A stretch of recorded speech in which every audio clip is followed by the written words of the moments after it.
જય અલગધણી.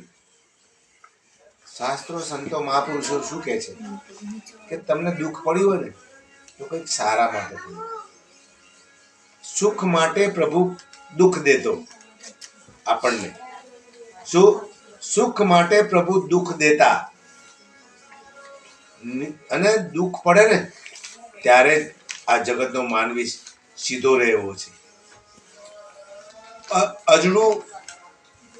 અજડું એમ કહેવાય કે બળદ હોય, બળદ અડધડો નાનો અને નવો, તો એને જોડવા માટે વજન મૂકવામાં આવે, એને આમ દોહરું મૂકવામાં આવે અને પછી જોડવા માટે એને પરોટવામાં આવે. કોઈ પણ જાનવર હોય, બળદ હોય કે અથવા ઊંટ હોય, કોઈ પણ જાનવર હોય, એને પરોટવું પડે અને એને શીખવાડવું પડે. ત્યારે એને શીખતે શીખતે માર ખાવો પડતો હોય છે.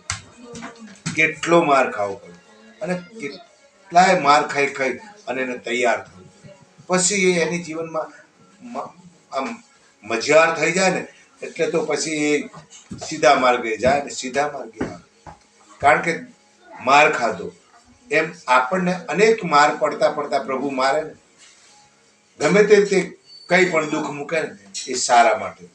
અને દુઃખ આવે ને ત્યારે જ આપણને સારો માર્ગ દેખાય. સારા માર્ગની અંદર સારા વિચારો આવે કે સાલું ખરેખર દુઃખ પડે છે ને, હવે આપણે આ માર્ગે જવું જ નથી, આપણે આ સારા માર્ગે જ ચાલે. બધા આગળ કાંટા છે, આગળ આવું રણ છે, આગળ આવું છે એમ તો આપણે બધા સારા માર્ગે જ ચાલવાનું છે. દુઃખ પડે અને દુઃખથી જ આ બધું યાદ આવે. હા, અને પછી જોજો તમે સુખની પ્રાપ્તિ થાય. સમજણ પડે છે ને? તમે તો બધા જાણકાર છો સાહેબો. આપણે એક વિચાર કરવાનો છે કે આવો મોંઘો મણી અવતાર મળ્યો છે ને, એને દુઃખ પડશે તો જ ભાન થશે. દુઃખમાં જ આપણે બધાએ પ્રભુને યાદ કરીશું. પાંડવોએ પણ દુઃખમાં જ પ્રભુને અને દુઃખ જ માગ્યું હતું એમને. તો આપણે પણ સુખ જોઈએ તો ઘડીમાં તો કેવું જો થોડું ઘણું સુખ આવી જાય છે તો કેવું વિચારો આવી જાય હે.